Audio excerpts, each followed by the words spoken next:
بسم اللہ الرحمن الرحیم۔ السلام علیکم جی بچوں، کیسے ہیں آپ لوگ؟ جی بچوں، آج چیپٹر نمبر 4 کا ہم نے 4 والا ٹاپک پڑھنا ہے، غیبت اور بہتان۔ بڑی امپورٹنٹ چیز ہے یہ، عام روٹین کے اندر ہمارے اندر یہ بڑی زبردست یہ خرابی ہے جو پیدا ہو گئی ہوئی ہے، تو اس کو ہمیں پڑھنا ہے، سمجھنا ہے، اپنی آخرت کے لیے بھی اور اپنے پیپر کے لیے بھی۔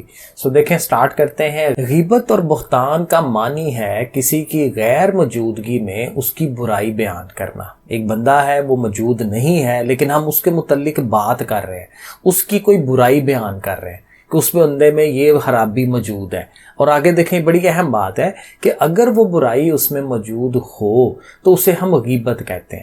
یہ نہیں کہ ہم سچی بات کر رہے ہیں، بات تو سچی ہے لیکن اللہ تعالیٰ نے یہ منع کیا ہے کہ کسی کی برائی کو دوسرے بندے تک پہنچانا کہ بھائی یہ وہ بندہ جو ہے وہ اس طرح کرتا ہے، تو اس کو غیبت کہا جاتا ہے۔ اور اگلی بات اس سے بھی بری ہے، اور اگر وہ برائی اس میں موجود نہ ہو تو اسے بہتان کہتے ہیں، کہ ہم اس بندے کے متعلق برائی کر رہے ہیں لیکن وہ بندہ بڑا اچھا ہے، اس میں وہ چیز ہے ہی نہیں ہے۔ ہم کہتے ہیں وہ بندہ شراب پیتا ہے لیکن حالانکہ وہ نہیں پیتا، تو ہم پھر کیا کر رہے ہوتے ہیں؟ ہم بہتان لگا رہے ہیں اس کے اوپر۔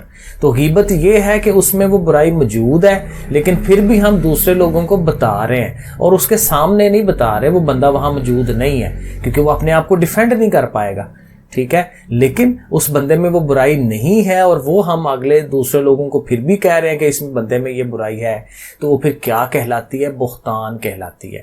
کہتے ہیں جی بہتان غیبت سے بھی بڑا گناہ ہے۔ کسی کے سامنے اس کی برائی بیان کرنے کو طعنا اور طنز کہتے ہیں۔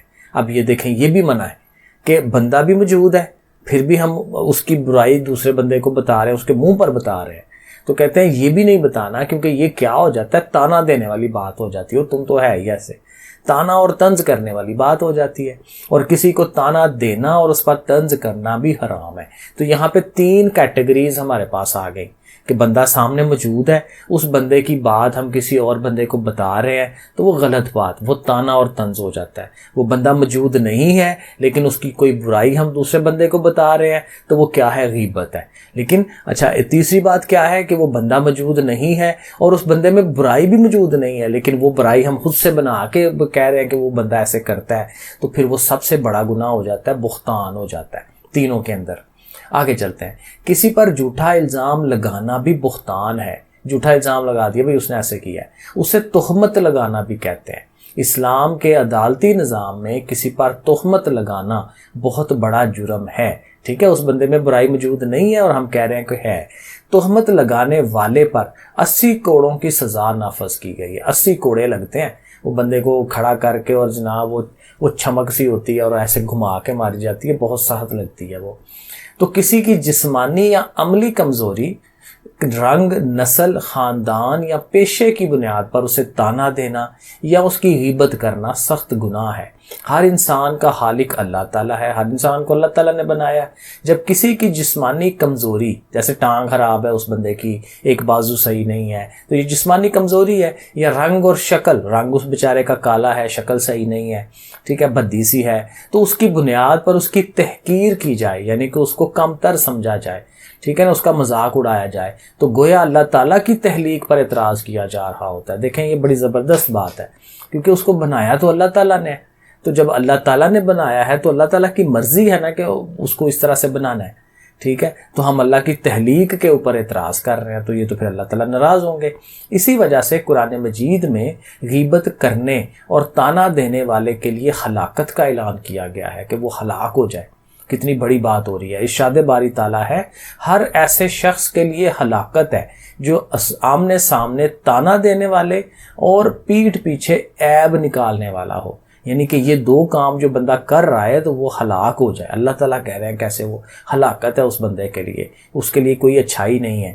اللہ تعالیٰ نے قرآن مجید میں غیبت کو حرام قرار دیا ہے، غیبت نہیں کرنی، اور اسے مردہ بھائی کا گوشت کھانے سے تشبیہ دے دیا ہے۔ اب دیکھیں نا، یہ کتنی بڑی بات کی ہے کہ آپ کا خدا نخواستہ کوئی بھائی فوت ہو گیا، سکا بھائی فوت ہو گیا، اور اس بھائی کا آپ جو ہے گوشت اتار اتار کے کھا رہے ہیں۔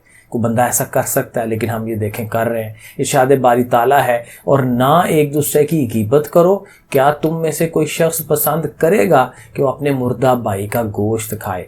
بس اس سے تو تم انتہائی نفرت کرتے ہو. ظاہر ہے ڈیفینیٹلی ایسے ہی ہوتا ہے کہ بندہ نہیں چاہے گا کہ اپنے مردہ بھائی کا گوشت کھائے, لیکن غیبت اگر ہم کریں گے تو پھر ایسے ہی ہے کہ ہم یہ کام کر رہے ہیں.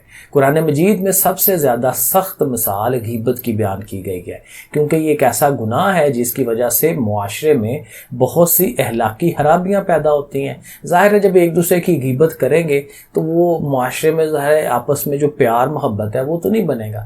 نبی کریم صلی اللہ علیہ وسلم نے فرمایا مسلمانوں کی بدگوئی نہ کیا کرو, ان کے متعلق وہی بات کہ غلط باتیں نہ کیا کرو, نہ ان کے عیب تلاش کیا کرو. یہ پچھلے چیپٹر میں بھی ہم نے پڑھا تھا کہ کسی کے عیب تلاش کرنے کی کوشش نہیں کرنی. ولا تجسسوا, تجسس نہیں کرنا کسی بندے کے متعلق کہ بھائی ان کے گھر میں کیا ہو رہا ہے, ذرا ڈھونڈو ہاں ذرا. تو جو ان کے عیب یعنی کہ غلط چیزیں تلاش کرنے کی کوشش کرے گا, اللہ تعالیٰ اس کے عیب تلاش کرے گا. یہ ایگزیکٹلی پچھلی بات ہم نے پڑھی تھی پچھلے چیپٹر میں. تو جس کے عیب اللہ تعالیٰ تلاش کرے گا اسے اس کے گھر کے اندر رسوا کر دے گا, کیونکہ ظاہر ہے پھر جس کے عیب اللہ نے تلاش کر لینے ہیں پھر وہ تو بندہ گیا, اللہ تعالیٰ اس کے پیچھے پڑ گئے. تو ایک مرتبہ نبی کریم صلی اللہ علیہ وسلم 2 قبروں کے پاس سے گزرے. آپ صلی اللہ علیہ وسلم نے فرمایا کہ انہیں عذاب ہو رہا ہے. ان میں سے ایک کو تو اس لیے عذاب ہو رہا ہے کہ پیشاب کرتے ہوئے پاکی کا خیال نہیں رکھتا تھا, ایسے بس پیشاب کر دیا, ادھر ادھر چھینٹے پڑ رہے ہیں, کوئی دھیان نہیں رکھا, صاف نہیں کیا اپنے آپ کو, ایسے ہی وہ اٹھ گیا. دوسرے کو اس لیے عذاب ہو رہا ہے کیونکہ وہ لوگوں کی غیبت کرتا تھا. تو غیبت کرنے والے کو عذاب دیکھیں ہو رہا ہے. غیبت کرنا بزدل اور بیکار لوگوں کا شیوا ہے. ٹھیک ہے, بزدل ہیں. ظاہر ہے جو بہادر ہوتے ہیں وہ تو اس طرح کے کام نہیں نہ کرتے, وہ تو ہم سامنے آ کے مقابلہ کرتے ہیں. بہادر لوگ غیبت جیسے مرض سے دور رہتے ہیں. غیبت کرنے والے شخص کی شخصیت ٹوٹ پھوٹ کا شکار ہو جاتی ہے, کیونکہ اس کو اندر سے خود تو پتہ ہوتا ہے کہ میں غلط کر رہا ہوں, لیکن پھر ظاہر ہے اوپر سے وہ جو ہے ایسے کبھی اس کے بعد اس کو, اس کی بعد اس کو, اور دوسرے لوگوں کو بھی پتہ ہوتا ہے یہ بندہ کیا کر رہا ہے. اور وہ لوگوں کے جن عیبوں کا تذکرہ کر رہا ہوتا ہے, جن برائیوں کا تذکرہ کر رہا ہوتا ہے, بتا رہا ہوتا ہے, ایک دن خود بھی اس میں مبتلا ہو جاتا ہے. وہ برائیاں پھر اس کے اندر بھی آ جاتی ہیں. غیبت سے بچنے کا طریقہ یہ ہے کہ ہم زبان کی حفاظت کریں.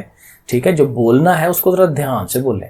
ہمارے دل میں یہ یقین ہونا چاہیے کہ ہمیں قیامت کے دن اپنے ہر قول و فعل کا حساب دینا ہے. قول مطلب جو ہم بات کر رہے ہیں, فعل مطلب جو ہم کام کر رہے ہیں, ان ساری چیزوں کا حساب اللہ تعالیٰ کو دینا ہے. ہم جو لفظ بھی بولتے ہیں وہ محفوظ کر لیا جاتا ہے. وہ کرامن کاتبین بیٹھے ہوئے ہیں نا, فرشتے, وہ لکھتے ہیں ہر چیز.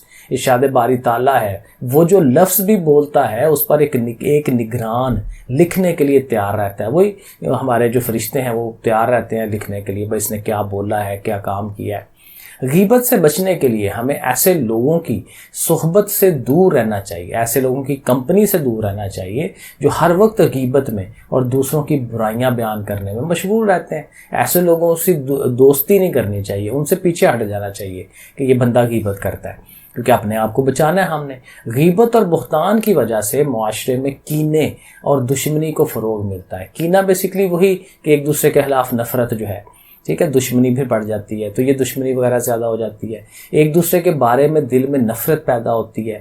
دور حاضر یعنی کہ آج کل کے دور میں بہت سے لوگ غیبت کی خوفناک آفت کی لپیٹ میں ہیں, کیونکہ سارے آج کل آپ دیکھیں ارد گرد کتنے سارے لوگ کر رہے ہوتے ہیں. اس گناہ کی وجہ سے آج کل گھر جو ہیں وہ میدان جنگ بنے ہوئے ہیں. پھر ظاہر ہے وہ ایک بندے کو پتہ ہی نہیں ہے ایک چیز کا, آپ اس کو بتا دیتے ہو تو پھر وہ ظاہر ہے اس کا دل بھی خراب ہوگا, تو لڑائیاں جو ہیں وہ زیادہ ہو جاتی ہیں. خاندانوں, محلوں اور بازاروں میں نفرت کی منحوس دیواریں کھڑی ہو جاتی ہیں. ہمیں چاہیے کہ اس گناہ سے مکمل پرہیز کریں, نہ غیبت کریں اور نہ ہی سنیں. اس طرح ہمارا وقت بھی بچے گا, ہمارا دل پرسکون رہے گا, اور دل میں دوسروں کے لیے نفرت کے جذبات بھی پیدا نہیں ہوں گے, اور ہم آخرت کے عذاب سے بھی محفوظ رہیں گے. آگے MCQs ہیں جی. درست جواب کا انتخاب کرنا ہے. پہلا کیا ہے, کسی کی غیر موجودگی میں اس کی برائی بیان کرنے کو کیا کہتے ہیں؟ ظاہر ہے یہ غیبت ہے. وہ بندہ موجود نہیں ہے لیکن اس میں برائی ہے اور ہم وہ بیان کر رہے ہیں کسی کو, تو وہ غیبت ہے. کسی کے سامنے اس کی برائی بیان کرنا, یہ کیا ہو جاتا ہے, طنز اور طعنہ ہو جاتا ہے کہ بندہ سامنے ہی ہے اور ہم اس کو کہہ رہے ہیں بھائی تمہارے اندر یہ بھی ہے اس کے اندر, لیکن وہ طعنے نہیں دینے اس کو. قرآن مجید میں مردہ بھائی کا گوشت کھانے سے تشبیہ دی گئی ہے. کب؟ غیبت کو. جب ہم غیبت کرتے ہیں تو پھر یہ کام ہے. دوسروں کے عیبوں کا تذکرہ کرنے والا مبتلا ہو جاتا ہے انہی عیبوں میں. وہی عیب, وہی جو گناہ ہیں, غلط چیزیں ہیں, وہ اس کے اندر بھی آ جاتی ہیں. غیبت اور بہتان کی وجہ سے دلوں میں کیا پیدا ہوتی ہے؟ نفرت پیدا ہو جاتی ہے.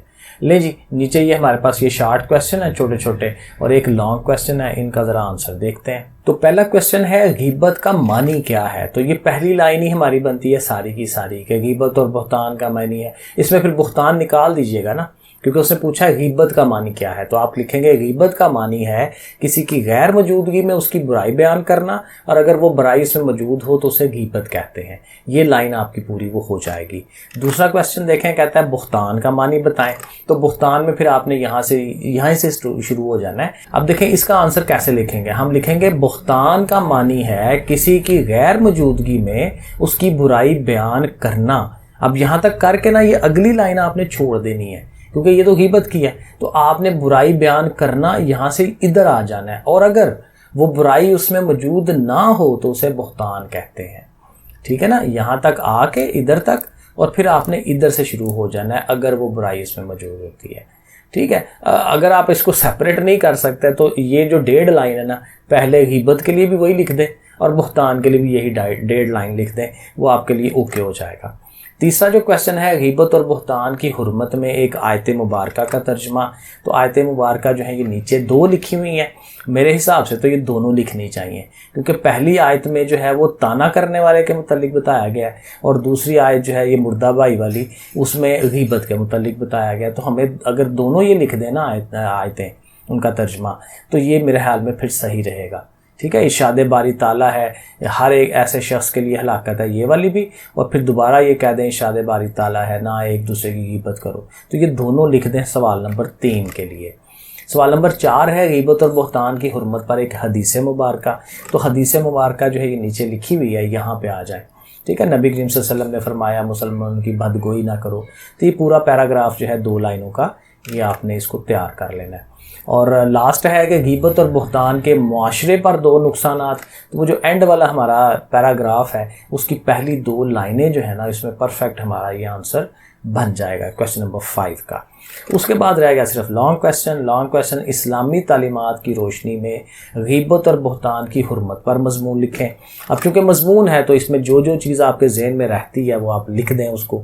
اب اس میں آپ نے 5 شارٹ کویسچن ریڈی کیے ہیں نا، تو ان 5 کے 5 کو ایک دفعہ لکھتے ہیں، اس کے علاوہ کوئی اور چیز لکھنی ہے وہ ڈال لیں، ویسے بھی بن جاتا ہے، ورنہ آپ سٹارٹنگ سے شروع ہو جائیں۔ ٹھیک ہے، ادھر سے شروع کرتے ہوئے سارا یہ لکھتے آئیں، تیار کرتے آئیں، پہلا پیج سارا ریڈی کریں، اور میرا خیال ہے کہ یہاں جہاں کویسچن نمبر 4 اینڈ ہوتا ہے یہاں تک اوکے ہے آپ کا۔ اگین جتنا آپ اس کو ایکسٹینڈ کر لیں، ٹھیک ہے، اتنا تک میرے حساب سے کافی ہے، یہاں تک آپ رک جائیں تو آپ کا یہ لانگ بھی ہو جاتا ہے۔ ٹھیک ہے جی بچوں، پھر اوکے، اللہ حافظ۔